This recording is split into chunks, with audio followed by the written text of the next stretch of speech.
So Gothic literature அப்படின்ற genre அப்படின்னா உங்களுக்கு என்ன ஞாபகத்துல வரும்?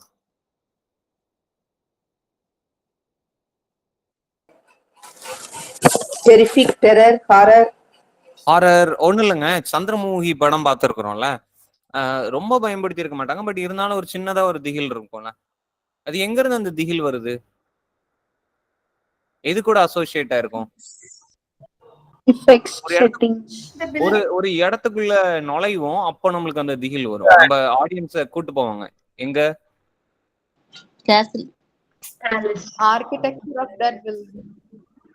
புரியல. சந்திரமுகில நம்மளுக்கு எப்ப அந்த ஹாரர் வரும்? அந்த பேலஸ், அந்த ஹவுஸ், சரிங்களா, அரண்மனைக்குள்ள என்டர் ஆகும்போது. அப்போ the term Gothic is actually associated with architecture. So இது ஒரு possible net question. The term Gothic is associated with what? Architecture. And ஒரு ஹாரர் இருக்கும், ஒரு விதமான பயம் இருக்கும், ஒரு பேயோ ஸோ அது மாதிரி எலமெண்ட்ஸை வச்சு நம்மளை என்ன பண்ணுவாங்க, ஒரு மாதிரி கொஞ்சம் பயன்படுத்துற மாதிரி கதையை வச்சிருப்பாங்க.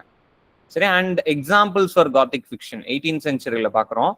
ஹொரேஸ் வால்போலோடைய த கேஸ்ல் ஆஃப் ஒட்ராண்டோ. சரியா, ஹொரேஸ் வால்போலோடைய கேஸ்ல் ஆஃப் ஒட்ராண்டோ ஒரு டைம் நெட்ல கேட்டிருக்காங்க, மேட்ச் த ஃபாலோயிங்ல எல்லாம் கேட்டிருக்காங்க. The castle of Otranto by Horace Walpole. Frankenstein or the modern Prometheus, சரியா, பை மேரி ஷெல்லி. வேற என்ன இருக்குது? கிரெகரி லூயிஸோட த மங்க். சரியா, so these are some examples. வேற ஏதாவது எக்ஸாம்பிள்ஸ் இருக்கா காத்திக்கு? Genre, Bram Stoker's Dracula. Wait பண்ணுங்க. ஜேனரா இன்னொன்னு ஒரு வர்க்ல ஒண்ணுல ஜேன் ஆஸ்டின் எழுதுனாரு. நார்த் ஆங்கர் அபே எழுதுனது யாரு? Jane Austen. சரிங்களா, Northanger Abbey by Jane Austen. நான் ஜேன் ஏருக்குள்ள போகல, நான் எதை பத்தி பேசிட்டு இருக்கேன்? ஜேன் ஆஸ்டினுடைய நார்த் ஆங்கர் அபே. சரியா, அந்த நார்த் ஆங்கர் அபேய ஒருத்தர் பாரடே பண்ணி எழுதியிருப்பாரு. சரியா, இப்போ கிண்டல்னு சொல்றோம்ல, பாரடேனா என்னது, ஒரு மாதிரி சட்டரைஸ் பண்ணி கிண்டல் பண்ணி எழுதுறது. அது யாரு? Thomas Love peacock.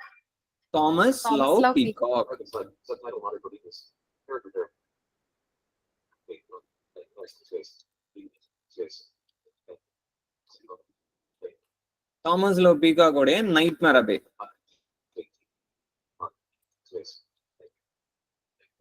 இது எதை பாரடே பண்ணுது, எதை கிண்டல் பண்ணுது? ஜேன் ஆஸ்டின் அவங்களுடைய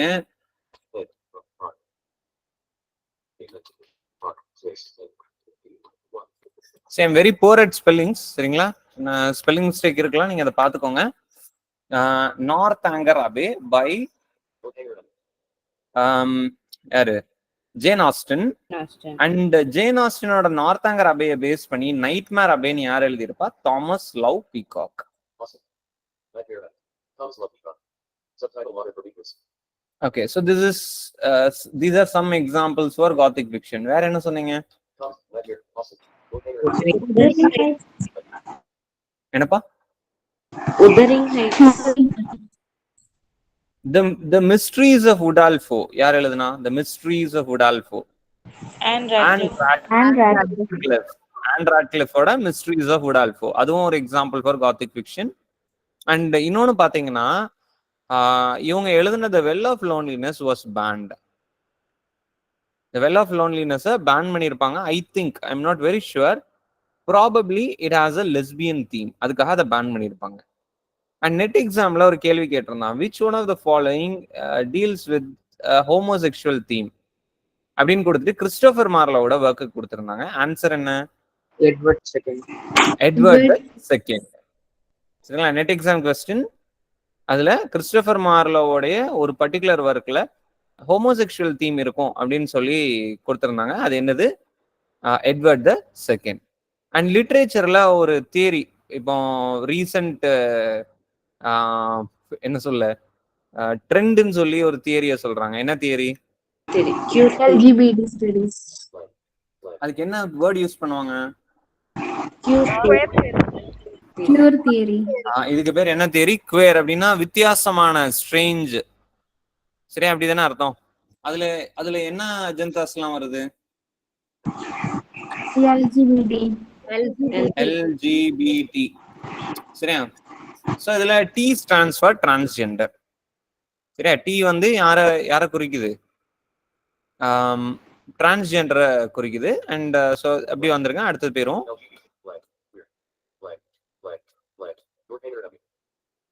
okay. So this is something related to gothic fiction.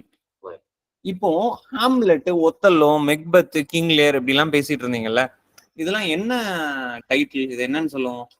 Dark tragedies. அதெல்லாம் ஓகேங்க.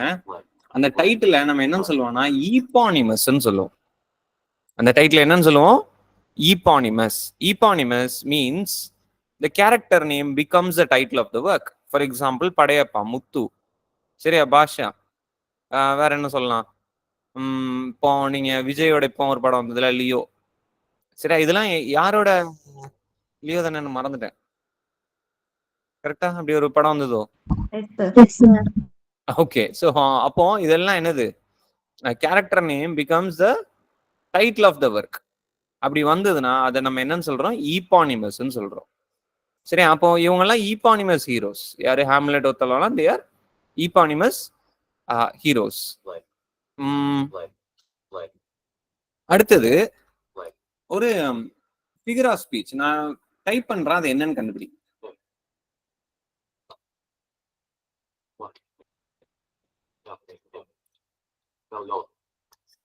மலையின் யாழம். சரிங்களா? மலைப்பகுதியில் இப்போ ஆக்சுவலா மலையாளத்தோட ஆரிஜின் என்ன? தமிழ். தமிழ்ல இருந்துதான் இது வந்திருக்கு. மலையாளம் வந்திருக்கு. அந்த அந்த அந்த லாங்குவேஜோட நேம்லயே பாருங்க, மலை அப்புறம் யாழம். சரியா? சோ என்ன பேசணும்? மலையாளம். இது என்னதுக்கான எக்ஸாம்பிள்? என்னப்பா?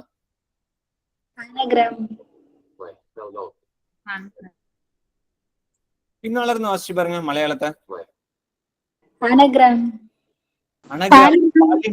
Palindrome. It's an example for என்னது? பாலிண்ட்ரோம். பின்னால இருந்து வாசிச்சாலும் மலையாளம் தான், முன்னால இருந்து வாசிச்சாலும் மலையாளம் தான். சரியா? Madam, MADAM. பின்னால இருந்து வாசிங்க.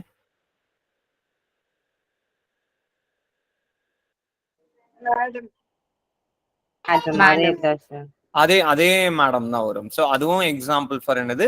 பாலிண்ட்ரோம். சரி.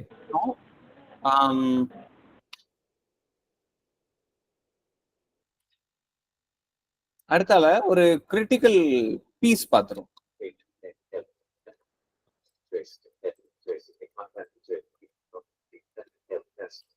So Hamlet and his problems. இது எழுதுனது யாரு?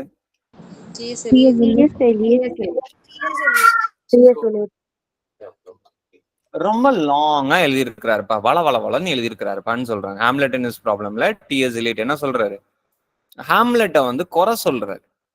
ஹாம்லெட்ல நிறைய மிஸ்டேக்ஸை கண்டுபிடிக்கிறாரு. சரி, அண்ட் என்ன சொல்றாருன்னா, இது வரைக்கும் கிரிட்டிக்ஸ்லாம் they have focused only on the character Hamlet. ஹாம்லெட்ன்ற கேரக்டரை மட்டும் ஃபோக்கஸ் பண்ணியிருக்கிறாங்க அப்படின்னு சொல்லி அவர் 2 கிரிட்டிக்கை திட்டுறாரு. யாரெல்லாம் அப்படின்னா கோத்தே அண்ட் கால்ரிட்ஜ். 2 பேரை திட்டுறாரு. யாரெல்லாம்? கோத்தே அண்ட் கால்ரிட்ஜ். எதுக்காக? உதாரணத்துக்கு இப்படி எடுத்துக்கோங்களேன். சிங்கம் படம் இருக்கு. துரை சிங்கத்தை பத்தியே பேசிட்டு இருக்கீங்களாப்பா. படத்துல மியூசிக் இருக்குல்ல, எனக்கு தெரிஞ்ச ஹரிஷ் ஜெயராஜா யாரு மியூசிக் அது. அப்புறம் அனுஷ்கா நடிச்சிருப்பாங்க. விவேக்கோட காமெடி நல்லா இருந்திருக்கும். சரியா? நாசரோட ஆக்டிங் நல்லா இருந்திருக்கும். பிரகாஷ் ராஜோட வில்லனிசம் நல்லா இருந்திருக்கும். சரியா? இதெல்லாம் விட்டீங்களேப்பா, ஸ்கிரீன் பிளே எல்லாம் விட்டுட்டீங்களே. சரியா? அது நீங்க எதை மட்டும் முடிச்சுக்கிட்டீங்க? துரை சிங்கத்தை பத்தியே பேசிட்டு இருக்கீங்களே அப்படின்னு சொல்ற மாதிரி. சும்மா ஒரு எக்ஸாம்பிளுக்காக நான் கம்பேர் பண்றேன். ஸோ ஹாம்லெட் இன் ஹிஸ் ப்ராப்ளம்ல முதல் குறை என்ன சொல்றாரு? கிரிட்டிக்ஸ் எல்லாரும் ஹாம்லெட்னு பேசுறாங்களே தவிர அந்த டிராமாவை விட்டுட்டீங்களேப்பா அப்படின்னு சொல்லிட்டு காத்தையும் கால்ரிட்ஜையும் இதுக்காக திட்டுறாரு. அண்ட் ஒருத்தரை பிரைஸ் பண்றாரு, அவருதான் ராபர்ட்சன். ராபர்ட்சனை பிரைஸ் பண்றாரு. அண்ட் எதுக்காக பிரைஸ் பண்றாரு? For focusing on the play. அந்த நாடகத்தை முழு ஃபோக்கஸ் கொடுக்குறாரு ராபர்ட்சன் தான். அப்படி பிரைஸ் பண்ணிட்டு அடுத்தால என்ன சொல்றாரு? யானைக்கும் அடி சறுக்கும்ன்றாரு.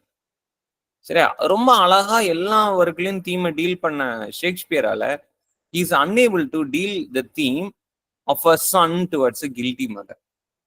இந்த அம்மாவும் பையனுக்கும் உள்ள அந்த அந்த ஏன்னா இதுல வந்து இங்க யாரு வில்லியாராங்க? எனவே கெட்ரூட் அந்த அம்மா தானே வில்லியாராங்க. அப்போ இந்த கான்ஃபிளிக்ட ஹேண்டில் பண்ண முடியாம யாரு திணறா? ஷேக்ஸ்பியர் திணறாரு. ஆனா கார்னெலியஸ்ல ப்ரைடுன்ற தீமை அழகா ஹேண்டில் பண்ணியிருப்பார். In Cornelius the theme is pride. In இதெல்லாம் நான் சொல்ல, யார் சொல்றா? டிஎஸ் எலியட் சொல்றாரு. In Antony and Cleopatra the theme is infatuation. In Othello it is sexual jealousy. சரியா? அண்ட் இன் வேற ஏதோ ஒரு ஒர்க்கும் சொல்லியிருப்பாரு. ஒரு 3-4 ஒர்க்ல சொல்லிட்டு இங்கெல்லாம் செம்மையா பெர்ஃபார்ம் பண்ண ஷேக்ஸ்பியர் எங்க மாட்டிக்கிறாரு? ஹாம்லெட்ல மாட்டிக்கிறாரு. இந்த இடத்துல அவரால் ஒழுங்கா ஹேண்டில் பண்ண தெரியல. இந்த அம்மா பையனுக்குள்ள அந்த கதை இருக்குல்ல, அந்த கதையை அவரால் ஹேண்டில் பண்ண தெரியல, அந்த தீமை அவரால் ஹேண்டில் பண்ண தெரியலன்னு சொல்லிட்டு அதுக்கு முன்னால சொல்றாரு, நிறைய வளவளன்னு எழுதி வச்சிருக்கியப்பா அப்படின்னு திட்டுறாரு. And he calls Hamlet an artistic failure.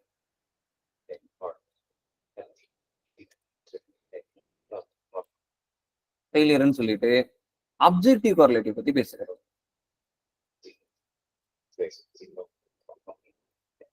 Objective கார்லேட்டிவ்னா ஒண்ணும் இல்ல, உங்க மனசுல இருக்கிறத நீங்க இன்னைக்கெல்லாம் என்ன பண்றீங்க? ஸ்டேட்டஸ்ல வைக்கிறீங்க. சரியா? அந்த ஸ்டேட்டஸை பார்க்கும்போது உங்க மனசுல என்ன இருக்கோ தெரிஞ்சிருதா? சரியா? அப்போ அந்த காலத்துல ரைட்டருக்கு கேரக்டரோட மைண்ட்ல என்ன இருக்குங்கிறத காட்டணும். அதை காட்டுறதுக்காக வெளியில ஒரு ஆக்ஷனை வைப்பாங்க, இல்ல ஒரு ஈவெண்ட் வைப்பாங்க. அது மூலமா கேரக்டரோட மூட் தெரிஞ்சிடும், கேரக்டரோட மைண்ட் செட் தெரிஞ்சிடும். So this is called objective correlative. சரியா? Simple as that. உங்க வாட்ஸ்அப் ஸ்டேட்டஸ் மாதிரி, உங்க வாட்ஸ்அப் ஸ்டேட்டஸை பார்த்தா நீங்க என்ன மூட்ல இருக்கீங்கன்னு தெரிஞ்சிடும். சரியா? நீங்க வந்து ட்ரிப்பு போயிருப்பீங்க, ஹாப்பியா நீங்க வந்து அந்த அந்த ஸ்டேட்டஸ் வைக்கும்போது ஓ அப்படியா அப்படின்னு தோணும். ஒரு பையன் இருப்பான், அந்த பையன் வந்து சோகமா ஸ்டேட்டஸ் போட்டிருப்பான். ஓ அவனுக்கும் அவன் ஃப்ரெண்டுக்கும் யாருக்கும் சண்டை போல இருக்கு, பையன் ஏதோ வருத்தத்துல இருக்கிறான், சரி ஒரு சோக பாட்டை வச்சிருக்கலாம். ஸோ அதுல இருந்து நம்ம எதை கண்டுபிடிக்கிறோம்? கேரக்டரோட மூடை கண்டுபிடிக்கிறோம்ல. அப்போ இது மாதிரியான ஒரு குறியீடாக, ஒரு சிம்பிள் மாதிரி ரைட்டர் வந்து அந்த கதையிலேயே வச்சிருப்பார். ஒரு ஆக்ஷனை வச்சிருக்கலாம், அல்லது ஒரு ஆப்ஜெக்டா இருக்கலாம், அல்லது ஒரு ஈவெண்டா இருக்கலாம். அப்படி மெக்பத்ல, சரியா, மெக்பத் படிச்சிருப்பீங்க. மெக்பத்ல என்ன ஆகுது? அந்த லேடி மெக்பத் கையை கழுவிட்டே இருக்கிறது அவளுடைய குற்ற உணர்வை காட்டுது. சரியா? ஏன்னா அவ கொலை பண்ணல, அவ கையில ரத்தம் இருக்க வாய்ப்பு இல்லை. ஆனா கொலைக்கு யார் தூண்டுறா? யார் போய் லேடி மெக்பத் தான். கையில ரத்தம் இருக்குமா? இருக்காது. சரி, ஆனா ரத்தம் இருக்குன்னு நினைச்சு கையை கழுவிக்கிட்டே இருக்கிறான். சரி, அது அவளோட எதை காட்டுது? குற்ற உணர்வை காட்டுது. அப்புறம் தூக்கத்துல நடக்கிறான். தூக்கத்துல யாரும் நடப்பான்? மனநல பாதிக்கப்பட்டவன் தான் தூக்கத்துல நடப்பான். அப்போ she is mentally disturb. Sleep walking is an objective correlative of her mental disturbance.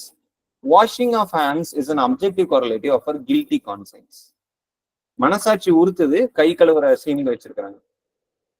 அதோடைய வெளிப்பாடுதான், மனசாட்சி உறுத்துறதோட வெளிப்பாடுதான் என்ன scene? Washing of hands. And தூக்கத்துல நடக்கிறதுங்கிறது மென்டலி டிஸ்டர்ப். ஏன்னா ஏகப்பட்ட பாவங்களை செஞ்சு அவ என்ன ஆயிட்டா? Mentally disturb. And who resembles Lady Macbeth's father? King Duncan. King டங்கனோட ஊர் என்ன? King of Scotland. அண்ட் மெக்பெத்தோடைய கேசல் இன்வர்னஸ். அண்ட் ஒரு காடு நடந்து வரும்ல, அந்த காடோட பேரு பர்னாம்வுட். அண்ட் அடுத்து சொல்றாரு பாருங்க, வந்துருங்க இங்க நம்ம ஹாம்லெட் ப்ராப்ளம் திரும்பிடுவோம். லாஸ்ட்ல இந்த பாயிண்டோட முடிக்கிறோம். ஒரு ஒரு அரலூசா தான் அவன் இருந்திருக்கிறான். ஒரு அரலூசாக நடித்ததுன்ற. சரியா? இவன் already half mad and half pretends to be மேட்ன்ற. டிஎஸ் எலியட் என்ன சொல்றாருன்னா, கொட்டேஷன்ஸ் பன்ஸ் எல்லாத்தையும் எடுத்து போட்டுட்டு பாத்துக்கோங்க, இவன் ஆல்ரெடி ஹாம்லெட் எப்படிதான் இருக்கிறாப்ல, already is half mad and he half pretends to be mad. ஏனென்றால் இவன் நடிக்க யாரோட சந்தேகம் கூடுது? யாரு உஷாரா? King Claudius. சரியா? எடுத்தமா வேலையை முடிச்சமான்னு போயிட்டே இருந்திருக்கலாம். அவர் டிலே பண்ணி யாருக்கு அட்வான்டேஜ் வைக்கிட்டாரு? கிளாடியஸ்க்கு அட்வான்டேஜ் ஆச்சு. அப்போ half mad and half pretends to be mad. So இதுதான் இதோடைய overall analysis Hamlet and his problem. வேணும்னா திரும்ப இன்னொரு டைம் நாளைக்கு ரிவைஸ் பண்ணிக்கலாம். Will stop here. Thank you. Wonderful session, sir. Super இருந்துச்சு. Thank you. Thank you, sir. Thank you, sir. Thank you, sir. Thank you, sir. Thank you. Check also stop type button visitor indicator. No next heading. Smart says in chat. Button stop recording. Smart button stop recording.